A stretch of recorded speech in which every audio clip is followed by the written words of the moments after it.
एक बार एक महात्मा और उनके भिक्षुक धर्म प्रचार के लिए एक नगर में गए हुए थे। वो उस नगर में सभी को उपदेश दे रहे थे। अपने उपदेश के दौरान महात्मा सभी से कहते हैं, जीवन में सदैव दूसरों की सहायता करनी चाहिए, इससे हमें सुख की अनुभूति होती है। ये सुनकर एक गांव का व्यक्ति हंसने लगता है। उसका इन सब पर कोई विश्वास नहीं था। वो उन महात्मा और उनके द्वारा दिए गए उपदेशों को न तो सुनना पसंद करता और न ही उनमें विश्वास करता था। उसे लगता है कि ये सब झूठ और असत्य बातें हैं। वो महात्मा से कहता है कि ये सब असत्य बात है, मैं ये नहीं मानता। जो सुख स्वयं की खुशी में है वो किसी दूसरे में कहाँ। महात्मा कहते हैं, क्या तुमने किसी की आज तक सहायता की है, किसी के लिए कुछ किया है? व्यक्ति कुछ नहीं कहता। तब महात्मा कहते हैं कि नहीं किया ना। जब तुमने कोई धर्म का कार्य किया ही नहीं तो तुम्हें कैसे पता होगा कि ये सत्य है या असत्य है। कभी किसी की एक बार सहायता करके तो देखो, उसे खुश करके तो देखो, फिर तुम्हें अनुभव होगा कि जीवन में दूसरों को खुशी देने में कैसा लगता है। ये सुनकर सभी के सामने वो व्यक्ति शर्मिंदा हो जाता है। वो ये बात जानता था कि उसने आज तक कोई भी ऐसा कार्य नहीं किया। महात्मा सभी को उदाहरण देते हुए एक कथा सुनाते हैं कि एक बार एक गुरु और उनका एक शिष्य किसी यात्रा से लौट रहे थे। वापस आते समय कुछ जगह से उन्हें कुछ अनाज मिल जाता है। एक पोटली शिष्य के पास होती है और दूसरी गुरुजी के पास। आधा मार्ग तय करने के बाद वो दोनों मार्ग में भोजन करने के लिए बैठ जाते हैं। सामने एक किसान खेत में काम कर रहा था। वहीं पर उसका हल पीछे रखा होता है। शिष्य काफ़ी शरारती था। उसने सोचा कि क्यों ना किसान को थोड़ा तंग किया जाए। वो यही बात अपने गुरु से भी कहता है कि हमें किसान का हल छुपा देना चाहिए। ये सुनकर गुरुजी कहते हैं कि उससे क्या होगा। शिष्य कहता है, बस यूं ही थोड़ा उसे तंग किया जाए। ये सुनकर गुरुजी कहते हैं, फिर तुम इस जगह कुछ और करो। शिष्य पूछता है कि क्या करूं?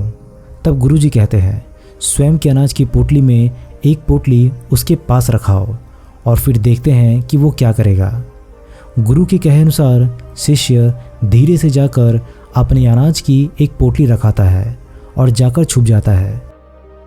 काम करने के बाद जैसे ही किसान पीछे मुड़ता है तो देखता है कि उसके हल के पास एक पोटली रखी है। वो आसपास देखता है लेकिन उसे कोई दिखाई नहीं देता। गुरु और शिष्य वहाँ एक तरफ वृक्ष के पीछे छुपे होते हैं। किसान पोटली को खोलकर देखता है तो उसमें अनाज रखा होता है। वो ये सब देखकर खुश हो जाता है और कहता है कि हे ईश्वर, तुमने आज मेरी सहायता की है, इसके लिए तेरा कोटि कोटि धन्यवाद। आज मेरे घर में खाने के लिए कुछ भी नहीं था, तूने ये अनाज की पोटली देकर मेरी सहायता की है। अब इसके द्वारा मैं स्वयं और अपने परिवार का पेट भर पाऊंगा। आपका धन्यवाद। और इतना कहकर वो हल लेकर चला जाता है। ये देखकर गुरु शिष्य से कहते हैं कि बताओ, तुम्हें किसमें ज़्यादा खुशी की अनुभूति हुई, किसान को खुश देखकर या उसका हल चुराकर उसे दुख और परेशान देखकर होती? ये सुनकर शिष्य कहता है कि किसान को खुश देखकर गुरुदेव। तब गुरु से समझाते हैं कि जीवन में किसी को खुशी देकर या उसकी मदद करके जो खुश और खुशी की अनुभूति होती है वो किसी को उदास देखकर नहीं होती। जीवन का आनंद दूसरों को खुशी देने में है, दुख देने में नहीं। ये कहकर शिष्य और गुरु आगे बढ़ जाते हैं। कहानी के अंत में महात्मा कहते हैं कि जिस प्रकार उस शिष्य ने ये कार्य करके सुख और खुशी का अनुभव किया, उसी प्रकार आपको भी एक बार ये अवश्य करना चाहिए। महात्मा के इस उपदेश से उस व्यक्ति को भी ये एहसास हो जाता है कि जो आनंद देने में है वो किसी और चीज़ में नहीं। इससे बड़ा ना तो कोई धर्म होगा और ना ही कोई पुण्य का काम होगा। आप किसी ज़रूरतमंद की सेवा करें। सहायता का अर्थ धन या दौलत नहीं है, बल्कि हर तरह की सहायता से है। आप जो करने में सक्षम हैं वो करना चाहिए। और उपदेश पूरा करके महात्मा और उनके भिक्षुक वहाँ से विदा लेते हैं। एक बार महात्मा बुद्ध और उनके शिष्य किसी गांव में भ्रमण करके वापस लौट रहे थे। मार्ग में कुछ लोग मिलते हैं जो उन्हें देखते ही उनकी निंदा करते हैं, उन्हें भला बुरा कहते हैं। जैसे जैसे बुद्ध और उनके शिष्य कदम आगे बढ़ा रहे थे, वो लोग उन्हें अपशब्द बोल रहे थे। बुद्ध और उनके शिष्य चुपचाप उन शब्द को सुनकर आगे बढ़ जाते हैं। वो किसी तरह की कोई प्रतिक्रिया नहीं करते। कुछ दूर जाने के बाद वे सभी एक स्थान पर रात में विश्राम हेतु रुक जाते हैं। पास से कुछ लोगों का समूह गुजरता है। बुद्ध और उनके शिष्यों को देखकर वो उन्हें अपने गांव में ले जाते हैं और उन्हें भोजन करवाकर रात्रि में वहीं रुक जाने का आग्रह करते हैं। उन गांव के लोगों द्वारा की गई सेवा से शिष्य बहुत खुश होते हैं। अगली सुबह वो पुनः अपने आश्रम के लिए निकल जाते हैं और आश्रम पहुंचकर स्वयं की दिनचर्या में लग जाते हैं। बुद्ध अपना उपदेश देकर सभी को भिक्षाटन के लिए भेज देते हैं और स्वयं भी उनके साथ भिक्षाटन के लिए चले जाते हैं। वो सभी आश्रम से कुछ दूरी पर बने एक गांव में पहली बार भिक्षाटन के लिए गए हुए थे। वहां घर घर जाकर वे सभी से भिक्षा मांगते हैं। उस गांव में कुछ लोग बड़ी प्रेम से बुद्ध और उनके शिष्यों को भिक्षा देते हैं, तो कुछ लोग बिना मन के एक भीख के रूप में। वहीं उस गांव में कुछ लोग ऐसे भी थे जो शिष्यों को देखकर उसका अपमान करने लगते हैं, उसकी खूब निंदा करते हैं और भला बुरा कहते हैं। ये सब देखकर शिष्य बुद्ध के कहे अनुसार उस समय तो कुछ भी नहीं कहते, लेकिन जब वो भिक्षाटन करके वापस आ जाते हैं तो बुद्ध से कहते हैं, तथागत, हम आपसे एक प्रश्न का उत्तर जानना चाहते हैं। ये सुनकर बुद्ध कहते हैं, कैसा प्रश्न वत्स, पूछो, क्या पूछना है तुम्हें। तब उनके सभी शिष्यों में से एक शिष्य उनके समक्ष जाकर कहता है कि जब हम किसी यात्रा पर जाते हैं या किसी गांव में भिक्षाटन के लिए जाते हैं, हमें भिन्न भिन्न प्रकार के लोग मिलते हैं, जिसमें से कोई हमसे बड़ी ही विनम्रता और प्रेम के साथ बात करता है, हमें भिक्षा देता है, तो कुछ लोग ऐसे होते हैं जो स्वयं के पास हमें रखने के लिए उत्सुक रहते हैं।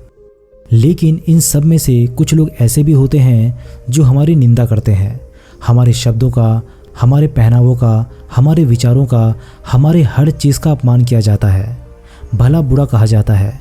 लेकिन हम इन सब के बावजूद भी एक शब्द नहीं कहते, क्योंकि आपके आदेश अनुसार हमें कोई उत्तर देना नहीं है। आपकी सीख द्वारा बताए गए मार्ग के द्वारा हम उनके किसी भी व्यवहार का, शब्दों का प्रेम और मधुरता के साथ उत्तर देते हैं। उसके बावजूद वो हमारे साथ ऐसा व्यवहार क्यों करते हैं? वो हमारे साथ सही तरह से व्यवहार क्यों नहीं करते? हमारे साथ मधुरता से बात क्यों नहीं करते? हम उन्हें इतना प्रेम और सम्मान देते हैं, हमारा स्वभाव पूरी तरह से उनके साथ विनम्र है, फिर भी वो हमारे साथ ऐसा क्यों है?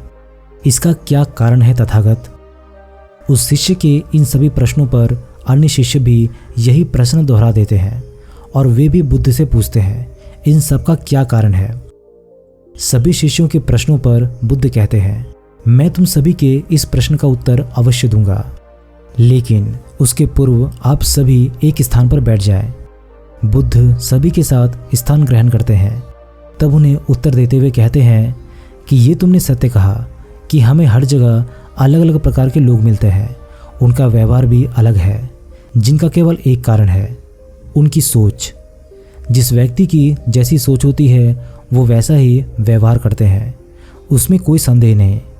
व्यक्ति स्वयं की सोच विचार के अनुसार अपना जीवन देखते हैं, वैसे अपनी सोच को जन्म देते हैं और उनकी वही सोच चाहे अच्छी हो या बुरी उनका व्यवहार बन जाता है और वो सबके साथ ऐसा वैसा व्यवहार करते हैं। लेकिन इन सब में जो एक महत्वपूर्ण बात है वो ये है कि हमें धर्म पर चलना है, अर्थात कोई हमारे साथ कैसा भी व्यवहार करे, कुछ भी कहे, लेकिन हमें उनके साथ विनम्र ही रहना है।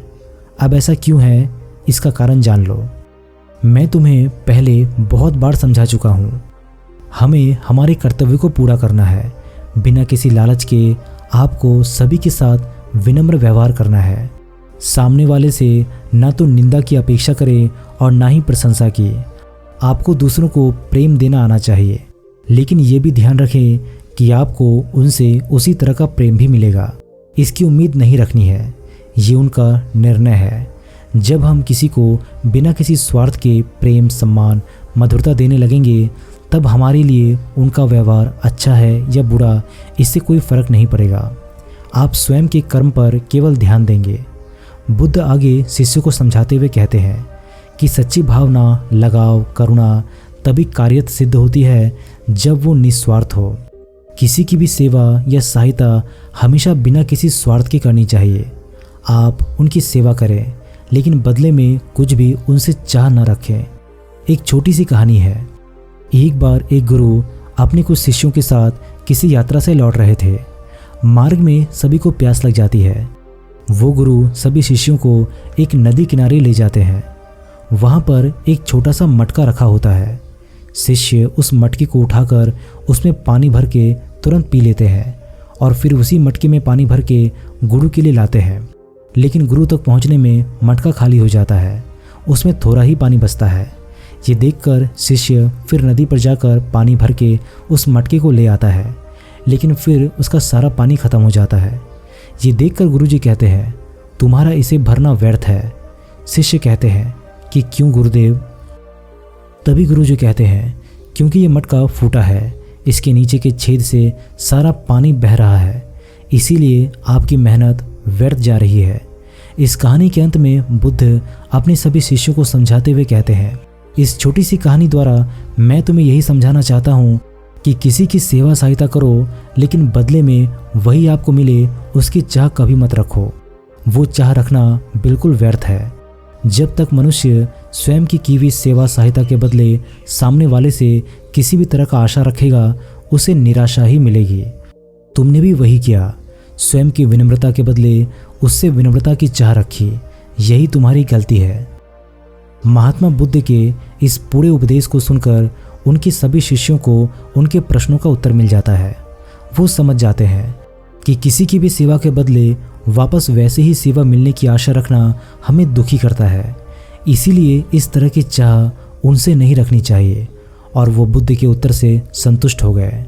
हमें इससे यही सीख मिलती है कि कोई कैसा भी हो, आप बस स्वयं को सही रखो। दोस्तों, मिलते हैं एक नए वीडियो के साथ, तब तक के लिए धन्यवाद।